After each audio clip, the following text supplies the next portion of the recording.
안녕하십니까. 2013년 오늘이 4월 27일입니다. 저도 갑자기 출장 다니느라고 정신이 없어가지고 복장도 제대로 챙겨오지 못해가지고 죄송합니다. 오늘 보면 이제 8장 안정도인데요. 제가 저번에 말씀드렸듯이 이제 99일 남았습니다. 이제 엄밀하게 따지면 이제 98일인데 이제 하루 정도 더 여유를 가지시라고 해서 99일로 만드는데 이제 다음 주 되면 91일이 되겠죠. 그 다음에 80일, 70일 이런 식으로 금방금방 내려갈 겁니다. 그래서 여러분들이 지금부터 하셔야 될 거는 지금까지 배웠던 걸 계속 반복. 제가 저번 주에 말씀드린 게 있습니다. 100번을 읽어야 된다. 저도 이제 100번을 읽기 위해서 노력을 하는데 쉽지는 않으실 겁니다. 그래서 지금 제가 항상 보시면은 이제 그 교육 시작하기 전에 요약을 해드리지 않습니까? 3번 정도 보통. 간단하게 요약된 거, 소규모로, 중규모로 해가지고, 대규모로 해가지고, 세부적으로 냈는데, 세 번째 자세하게 되어 있는 부분을 자세하게 읽어보다 보면은, 이게 교과서에 그거였구나 하고, 이렇게 여러분들 머릿속에 나오는 시기가 있을 겁니다. 그때 그걸 계속 반복해서 보시다 보면은, 자연스럽게 이제 책의 내용이 들어오실 때가 있을 겁니다. 그래서 기본서적인 내용은 요약되어 있는 부분만 정확하게 반복해서 읽으시더라도 어느 정도 내용이 들어오실 거라고 생각이 되고요. 그 외에 이제 이렇게 이제 안내해드리는 자료에 포함되어 있는 여러 가지 유형의 문제를 그 다음부터는 애우고 답을 하는 부분. 그래서 키워드를 가지고 이제 설명하는 부분들을 가끔씩 설명을 드리는데 그런 키워드를 여러분 머릿속에 계속 반복해서 학습하는 방법밖에 없습니다. 그래서 오늘 보시면은 대략 한 7가지 정도를 얘기를 해놨는데요. 기본서 안에 보시면 일기무한대모선의 정의가 어떻게 됐었죠? 일단 일기무한대모선. 예, 키워드를 이렇게 해가지고 Z, I, V, 예, 그 다음에 델타, 반, 용 이렇게 외우라고 말씀드렸죠. 그 내부 임피던스가 0이고 전압의 크기와 위상이 부하의 증감에 관계없이 전혀 변화하지 않고 극히 큰 관성정수를 가진 용량 무한대의 전원을 말한다. 이런 식으로 이제 여러분들이 외워주시지 않으면은 일기무한대모선 10점대를 나옵니다. 그러면 이제 요것만 쓰느냐? 그게 아니란 얘기죠. 그림도 그려주시고 수식도 쓰시고 그러면 이제 10점짜리 중에 한 7점, 8점 맞는다는 얘기죠. 단순하게 요것만 쓰면 4점을 줄지 3점을 줄지는 잘 모르겠습니다. 일단 그림은 항상 들어가야 된다. 무조건. 수식까지 들어가면 더 좋고요. 그럼 전력 상차각 특성은 뭐냐? 이제 전력과 상차각. 이제 상차각이 있고 이제 각주파수가 있고 여러 가지 이제 주파수도 보면 세타로 나오는 게 있고요. 그다음에 이걸 오메가 각주파수로 나오는 부분이 있죠. 그래서 이제 세타로 나오는 건 각도입니다. 여기서 몇 도자, 몇 도다 이런 부분이고요. 이런 오메가 같은 경우는 여러분들 2파이F로 이렇게 돌아가다 보니까 요거를 이제 2파이죠. 2파이를 이제 이렇게 나눠가지고 각도로 하는 부분. 이런 것들은 이제 레디안이 되겠죠. 레디안. 그래서 사실 이 부분이 뭐냐. 여기 부분이 우리가 하는 것들 이건 각도 아닙니까? 각도인데 이 전체가 R이라고 하면은 요 바깥의 길이는 어떻게 되죠? 예? 2파이 R이 되죠? 여러분들이 이런 것들도 알고는 계신데 오래되니까 까먹는다는 얘기예요. 반지름이 R을 했을 때 요 바깥에 그 둘레의 길이는 2파이 R입니다. 그럼 요거의 면적은 어떻게 될까요? 예, 파이 R 자선. 이런 식으로 이런 기본적인 부분들은 여러분들이 알아두셔야지만 어차피 요 2파이라는 거에 2파이 R이라는 게 요게 2파이 이렇게 돌아간 겁니다. 근데 요 반지름으로 이렇게 돌아간 거라는 얘기죠. 그런 개념을 해가지고 나중에 이런 부분이 나왔을 때 이런 것들도 조금 더 써주시고 이렇게 하면은 전달 효과가 좋다는 얘기죠. 그래서 전력 상차각 곡선이라는 전력과 상차각에 관련된 곡선이다. 그래서 이따가 보시면 동기화력이라든가 여러 가지 그 내용들이 나와 있었을 때 이런 그림을 가지고 이렇게 해놓죠. 여기까지가 최대 부분이다. 그래서 여기 PM이다. 이렇게 얘기를 해놓고 나중에 이런 것들을 아셔야 되는 게 여기서 이제 넘어가게 되면은 돌아오질 못한다. 이제 동기화력이라는 게 뭔가 상차각의 변화가 생겼을 때 이런 식으로 가거나 이렇게 갔을 때 원래 있던 위치로 되돌리려는 힘이 동기화력이다라고 이제 내용이 나옵니다. 책에 다 나오는 내용인데 여러분들 그런 정의를 명확하게 알고 계셔야지 나중에 편하다는 얘기입니다. 전력 상차각 특성 해가지고 나오는데 또 일기 무한대 모선을 이제 뭐 발전기의 기본식을 가지고 이제 설명을 하다 보면은 발전기에 대한 부분이 이제 비돌극기에 대한 해가지고 나중에 보시면 이런 그림이 이제 나옵니다. 가지고 여기 그림을 제가 잘 못 그려가지고 여기 보시면은 여기 뭐 여기가 G였나요? 여기가 R이었나? 여기가 G-였나? 뭐 이런 식으로 여기가 O였나요? 뭐 이런 식으로 이제 그림이 나올 겁니다. 그래서 OAB에 대한 요 면적을 구하는데 요거 곱하기 요거로 한 다음에 나중에 그 면적은 또 요거 곱하기 요거다. 이렇게 해가지고 실제로 여기 부분이 포함되어 있는 부분. 전체적으로 결론적으로 뭐냐면 요 삼각형의 면적은 뭐냐? 그럼 밑변과 높이의 곱을 한 다음에 그거를 2분의 1, 밑변과 높이의 곱은 요거 아닙니까? 그거의 2분의 1을 나누면 요 삼각형의 면적이 나올 거 아닙니까? 그걸 이용을 하는데 그러다 보니까 얘하고 얘를 곱해줘야 되는데 여기가 2F고 여기가 2R이다. 그러면 요 2R은 나와 있고 요거에 대한 것들은 요거에 뭐 사인 세타 해가지고 요 내용을 나와가지고 이제 곱한 거하고 그러면 이 전체의 면적이 이제 나왔다. 그걸 2분의 1을. 그러면 그 전체 면적은 우리가 알고 있는 건 여기하고 여기를 알고 있지 않습니까? 그래서 2F하고 2R에다가 요거에 대한 사인 세타를 한 다음에 그러면 여기 밑변하고 높이가 요게 되겠죠? 밑변하고 높이를 한 다음에 그거에 2분의 1을 한다. 이런 개념으로 맞춰가지고 이제 푸는 내용들이 나옵니다. 그래서 흐름만 아시면 됩니다. 결론적으로 얘하고 얘를 이제 같다라고 놓고 문제를 풀어서 쓴 거다. 그렇게 해서 나온 게 이제 동기 화력이다. 해가지고 이제 내용이 나오는 겁니다. 그래서 그런 것들을 써주시면 되고요. 이제 두 번째 안정도 분류를 합니다. 안정도를 크게 어떻게 분류를 하죠? 예, 위상각 안정도하고 전압 안정도하고. 근데 여러분들은 이번 시간에는 그냥 위상각 안정도에서만 배웁니다. 전압 안정도는 어디냐? 전력계통공학에서 배우실 거라는 얘기죠. 그럼 위상각은 위상각을 가지고 배운다는 얘기죠. 위상각의 차이를 가지고 이게 뭐 어느 정도 넘어가게 되면은 저희가 통상적으로 얘기하는 게 90도를 넘어가게 되면 아까처럼 전력 상차각 곡선에서 이 90도를 넘어가게 되면 우리가 여기는 이제 증가하는 부분이니까 뭔가 이렇게 가고 있는지 여기는 감소하는 부분이니까 뭔가 떨어지는 부분이니까 안 좋겠죠. 그래서 이 90도를 기준으로 해서 이런 부분은 안정한 부분이고 이런 부분은 불안정한 부분이다. 그래서 dp분의 d 세타가 뭐 0보다 클 때는 안정하고 이거 증가되는 부분이니까. 왜? 위상각에 따라서 P의 값이 위상각에 따라서 증가하는 이 부분은 안정한 부분이고 요게 감소하는 부분은 불안정한 영역이다. 이렇게 보는 겁니다. 그래서 그걸 이제 위상각을 가지고 판별을 하다 보니까 위상각에 대한 시간 추이를 가지고 판별하는데 시간 추이가 뭐냐 이거죠. 저희가 여러분들이 고장적으로 계산할 때도 어떻게 배웠었죠? 여기가 뭐였죠? 차가도. 여기는 과도. 동기 아닙니까? 그것처럼 위상각도 이런 식으로 해가지고 이제 나눠서 보겠다는 얘기입니다. 그래서 나눠서 보는데, 요런 영역하고 빗대서 보면 처음에 나오는 부분이 뭐가 될까요? 동태, 정태, 과도, 아니면 또 과도, 정태, 동태, 이렇게 되겠죠.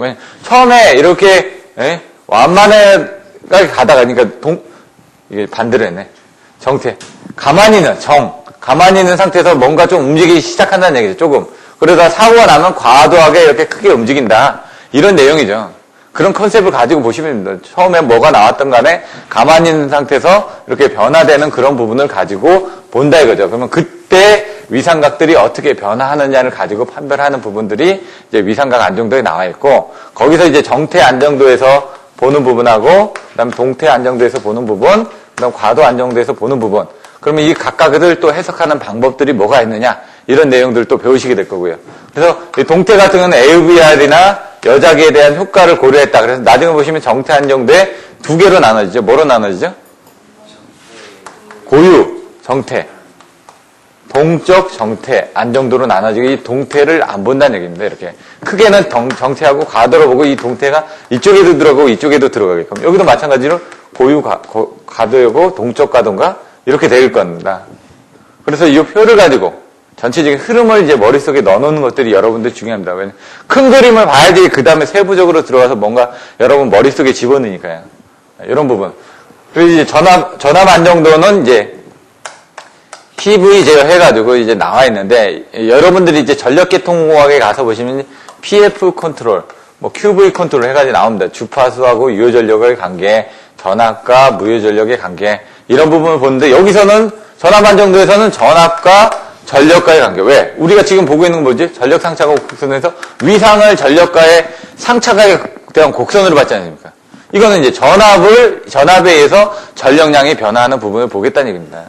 그래서 이 부분이 이제 전압 제어 부분이 이제 기본서에는 나와 있지는, 성배전공학에 나와 있지 않고요. 전력계통공학에 가면 맨 뒤쪽에 전압 안정도가 나와 있습니다. 그래서 그때 가서 다시 배우시게 될 거고, 오늘은 그런 부분이 뭐라는 거를 이제 예습하는 개념에서 자료들을, 기본서에는 없지만 이따가 다른 연구반에 대한 자료들이나 그런 걸 가지고 이제 설명을 드리도록 하겠습니다. 여기 이제 등가 고장 임피던스, 전송전력 이렇게 해놨습니다. 등가 고장 임피던스가 뭘까요? 사고가 났을 때, 예? 이 고장이 났을 때, 등가시키는 임피던스라는 얘기죠. 등가화시키는. 그래서 나중에 자세히 보시면, 사실 이게 7장에서도 그때 막 보여드렸던 부분이 이렇게 돼 있었죠. 여기서 사고가 났다. 결국 이런 문제를 이제 계산을 하는 겁니다. 여기 이제 전송전력. P라는 부분은 보내주고 있는데, 아까 뭐 접지기에서도 잠깐 문의가 왔었는데, 여기서 지금 2회선을 통해서 송전을 하다가, 한 회선이 고장났습니다. 고장났으면은 이게 없어지니까 분명히 보내줄 수 있는 전송 전력은 변화가 있을 거 아닙니까? 그럼 고장 전의 전송 전력과 고장 후의 전송 전력을 비교해라. 이런 문제들이 나온다는 얘기죠. 그게 지금 연습 문제도 뭐 마지막 문제 12번인가 그런데 그런 문제도 옛날에 25점짜리로 나왔었습니다. 그래서 그런 것들도 한번 보시라는 얘기고요. 그 다음에 이제 등가 고장 임피던스라는 요걸 이제 계산을 하다 보니까 여기 이제 책에 보시면 안정도 부분에서 되게 복잡하게 막 왔다 갔다 합니다. 예제 8-6인가 8-7인가 보시면은 이렇게 된 상태에서 요게 임피던스가 이렇게 나올 거 아닙니까? 이렇게. 그럼 이걸 이제 계산하게 임피던스가 2개 아닙니까? 여러분들 아시는 게 T형이라는 얘기입니다. 이렇게. T형. 그럼 임피던스가 2개니까 계산하기 힘들지 않습니까? 그래서 어떻게 한다고요? 파형으로 바꾼다고요. 임피던스 하나. 이렇게. 그럼 임피던스 하나니까 계산하기 편하죠. 그런 식으로 이제 계속 직병렬로 합산해 가면서 요걸 간단하게 만드는 겁니다. 결국 보면 얘는 뭐죠? Y죠. 얘는 뭐죠? 델타죠. Y에서 델타로 이렇게 변환하는 과정으로 왔다 갔다 한다. 이런 개념만 가지고 계시면 됩니다. 그럼 여기서 이제 이게 하나로 변하고 나면 얘하고 얘는 또 병렬이니까 그거 합쳐주고 나면 여기도 임피던스가 하나 생기고 여기도 임피던스가 하나가 생기고 여기도 임피던스가 하나가 생기네. 그러면 이런 T형 같은 부분이 되겠죠? 그럼 여기하고 여기 부분 T형이니까 이걸 다시 합쳐가지고 파형으로 만들면서 여기를 없애버리고 그러면 파이하고 여기 임피던스가 2개니까 또 파형 아닙니까? 예? 여기 부분이 또 T형이 되겠죠? 요게 이제 이따가 보시면은 요걸 그림을 한번 다시 그리면은 임피던스가 하나 있고 임피던스가 하나 있고 임피던스가 하나 있고 임피던스가 하나 있고 임피던스가 하나 있고 임피던스가 하나 있습니다. 여기 부분은 이제 바꾸니까 이렇게 지워보자는 얘기죠. 이렇게 되죠. 여기 임피던스가 또 합산이 되죠. 또 지워보자 이거죠. 뭐 결론적으로 보시면 여기도 이렇게 생겼고 여기도 이렇게 생겼고 여기도 이렇게 생길 거란 얘기죠. 그러면은 여기 또 이렇게 되지 않습니까? 여기 또 지워보면은 여기 이렇게 생기고 여기 이렇게 생기고 여기 이렇게 생기고 그럼 여기 병렬이니까 또 합산을 해버리면은 하나로 되겠죠. 이렇게. 그럼 결과적으로 보면 뭐죠? 여기 또 T형이죠. 여기 T형이죠. 그러면 이거 또 이렇게 합산을 해버리면은 그러면은 결국은 요 하나로 된 이런 부분이 나올 거다. 그럼 이런 부분은 없애버리면 필요 없는 겁니다. 왜? 우리는 전송전력을 계산하는데 우리는 여기서 전달 임피던스, 이 전송전력이라는 게 뭐냐? 등가고장 임피던스라는 것도 뭐냐면 보면 전달 임피던스의 개념입니다. 여기서 뭔가에 힘을 주었을 때 뭔가를 받아야 되는데 그때 등가화되어 있는 임피던스가 뭐냐 이거죠. 그걸 막 지지고 볶고 하다 보니까 여러분들 막 복잡해지는 거죠. 조금 어려워지면은. 그럼 요거를 이용하게 되면 여기서 얼마만큼 됐느냐인데 요게 뭐냐. 전송 전하의 임피던스하고 전송 후의 임피던스가 틀려지니까 그것만 비교해보면 얼마나 이제 전송이 덜 됐는지를 아실 수가 있겠죠. 그런 부분은 계산한다는 얘기입니다. 동기화력은 아까 보시면은, 동기화되는 부분이라고 그랬죠. 이게 동기화력을 이제 수식으로 이제 설명을 하다 보니까 이제 좀 복잡해지는 겁니다. 결국 이제 동기화력, 뭐 전력 상차고 곡선하고 이제 비슷한 그런 부분을 가지고 아까 이런 부분에 대한 것들을 이제 수식으로 해가지고 이제 써지는 거죠. P는 뭐 X분의 ES, ER, 사인, 세타. 뭐 이런 부분이 나오게 되는 그 과정들을 이제 보여지게 되는 겁니다, 이제. 결국은 얘가 동기를 이루기 위해서 뭔가 이 힘을 주어지는 부분이라는 얘기죠. 그럼 회전체의 운전 방식이 뭐냐? 약간 내용들이 막 좀 짬뽕은 돼 있습니다. 왔다 갔다. 교과서에 있는 내용들은. 근데 그렇게 같이 묶어서 보셔도 된다는 얘기죠. 회전체. 왜 회전을 할까요? 지금 증기가 들어오니까 이제 이거는 이제 발전기를 이제 생각하시면 됩니다. 원래 외울 때 여러분들이 이렇게 외웠었죠. 왼전 오발. 이게 뭘 얘기하는 거죠? 예? 플레밍의 왼손 법칙은 바로 전동기를 얘기한다. 오른손 법칙은 발전기를 얘기한다. 오른손 법칙. 그러면은 그림을 그려보시면 이렇게. 여기 뭐다? FBI. 항상 힘은 엄지손가락이 이거니까. FBI 이거 그린 겁니다. 좀 비슷하게 그렸나요? 예? 이제 좀 더 연습을 해야 되겠네. FBI. 이거 뭐냐? 전류, 자속, 힘. 여기서 보시면 이제 원래는 이제 발전기에 대한 부분이 힘은 들어오죠. 그게 뭐죠? 스팀이 들어와서 뭔가 돌리고 있다는 얘기예요. 힘은 들어옵니다.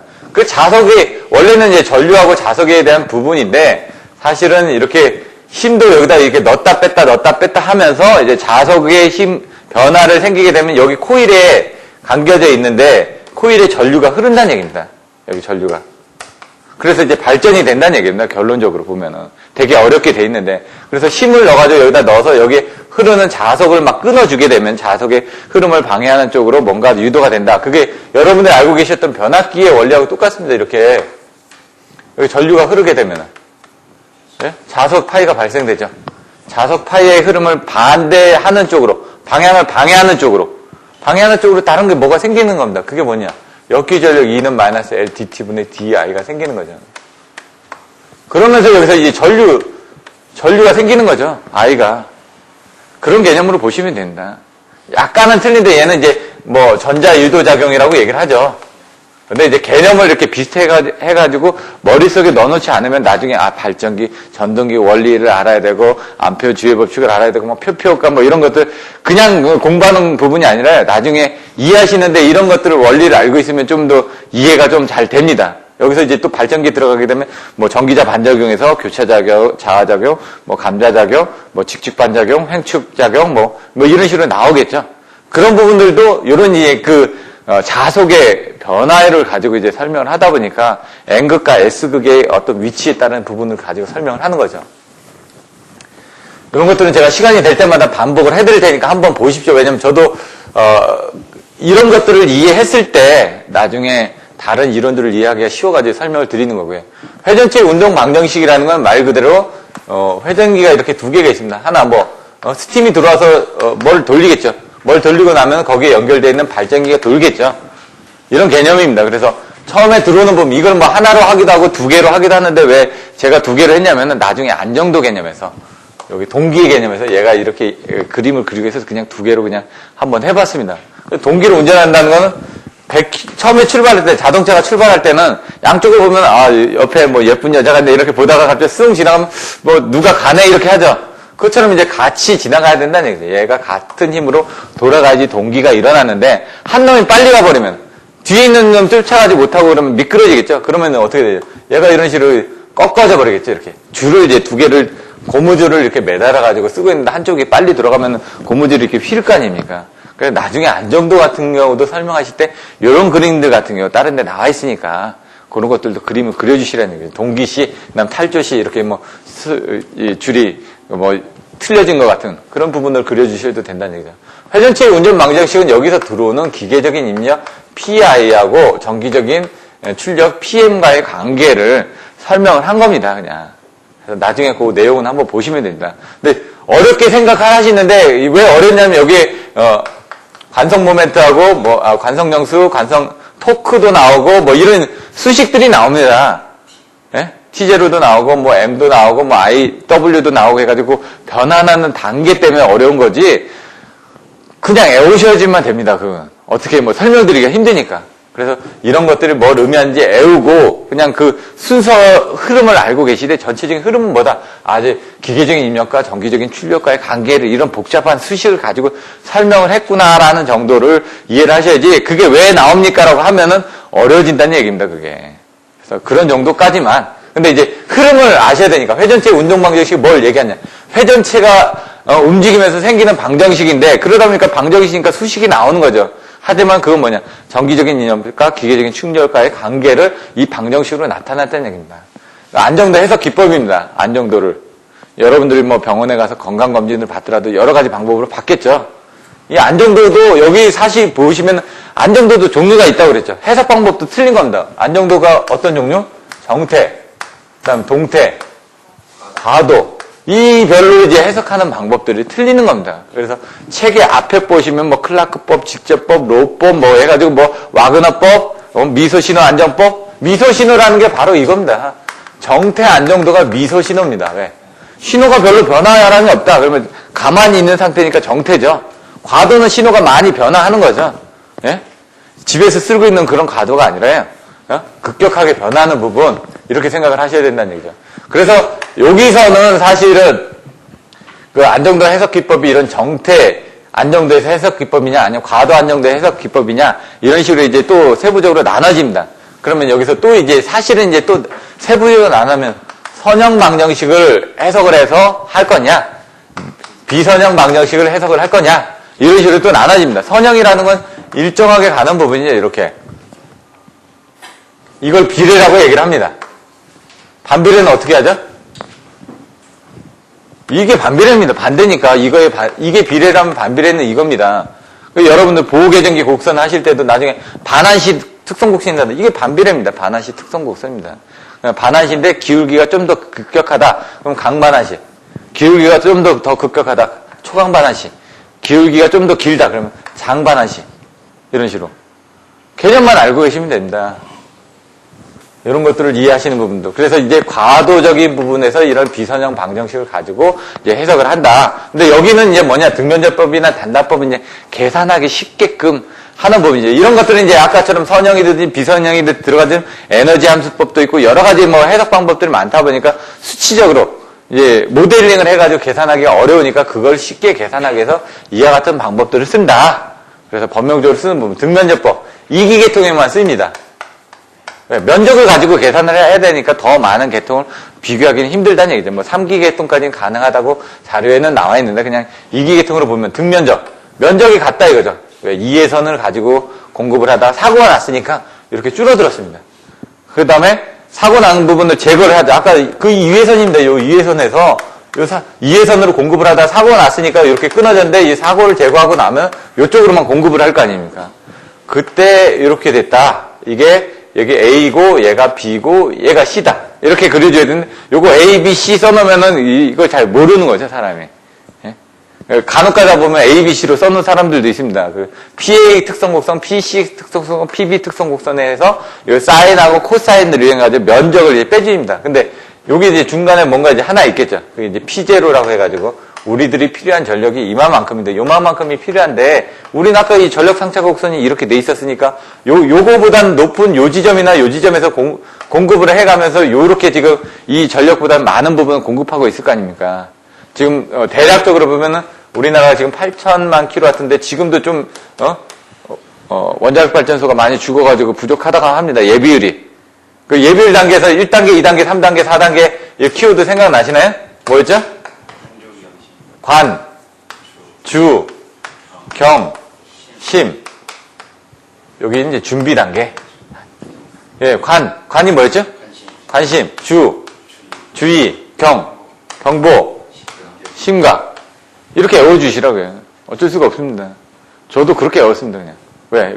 처음에 이렇게 안 외우다가 지하철 같은 데 가면 막 나오고 신문에 막 나오니까 이런 것들 나왔을 때 이런 걸 써줘야죠. 이게 얘가 100만, 200만, 300만, 400만 이상이 되면 여기 준비 단계 들어갔다 400만 미만이 되면 관심 단계에서 요 사이에서 이렇게 간다. 근데 요 사이별로 이제 시간들이 또 나와 있습니다. 뭐 350만 킬로와트로 뭐 몇 분 이상 되면은 관심 단계가 아니라 뭐 주의 단계로 넘어간다든가 이런 그 부분들은 세부적인 것도 있고요.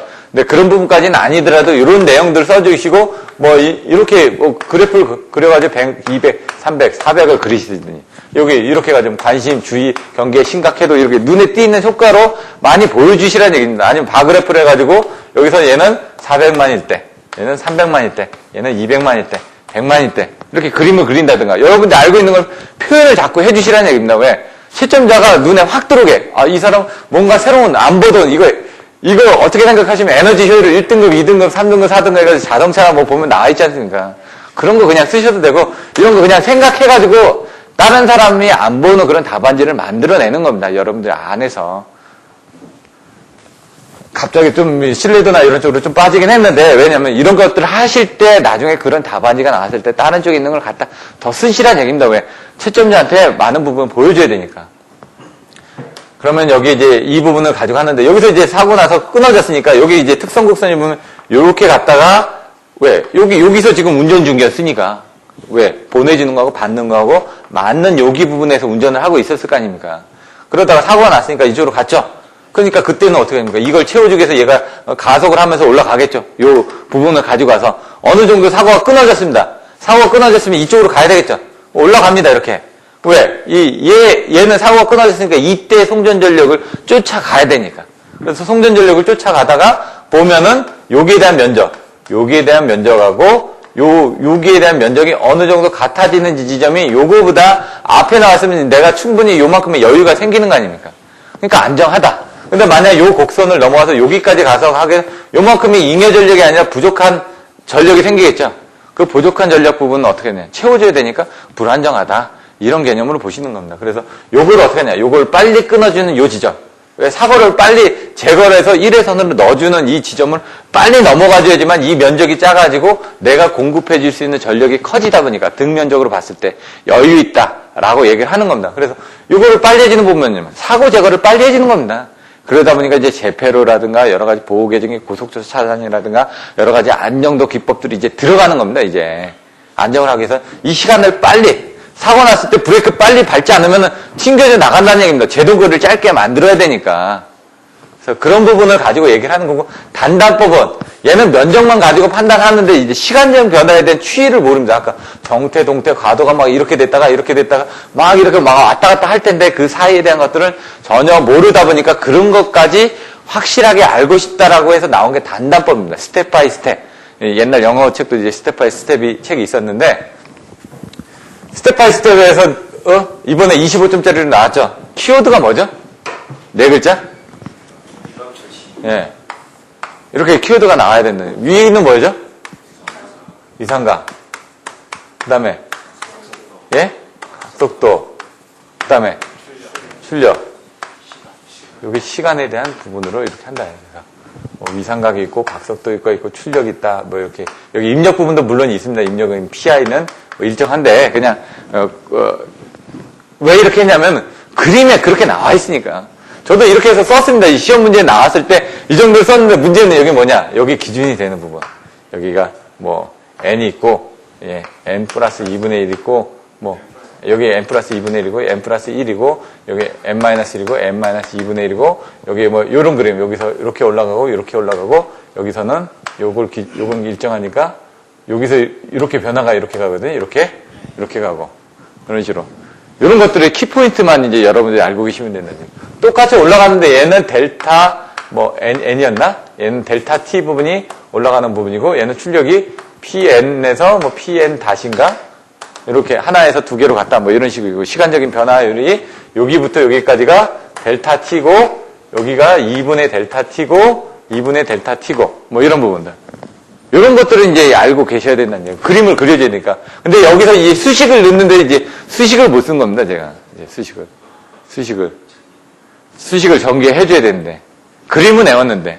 그래서 여러분들이 뭔가 외우시려면 처음부터 끝까지 전체적인 내용을 자꾸 외우셔야 된다는 얘기죠. 제가 봐도 이렇게 좀 여기 4분의 1이 나와 있는데, n-4분의 1이 나왔는데, 그게 여기를 의미하는 건지 제가 잘 이해가 안 되더라고요. 다른 자료들을 봐도. 나머지는 이해가 되는데 그런 포인트만 하나가 이해가 안 되는데 그런 것들은 이해가 안 되셔도 답안을 쓰는 데는 상관없습니다. 그냥 쓰시면 되니까 이런 것들은 이따가 다시 설명을 드릴 거고요. 그래서 이거를 두 개를 비교를 하는 게 25점짜리로 시험 문제가 나오더라. 근데 이번에는 특이하게 단단법만 25점짜리로 나온 겁니다. 왜냐면 단단법만 25점짜리를 쓰기에는 이만큼 많이 써야 되는데 사람들이 이거밖에 모르니까 이제 못 쓰는 거죠. 그래서 등면접법하고 단단법을 비교하다 보면 아까 이 그림도 그리고 저 그림도 그리고 이 두 개에 대한 차이.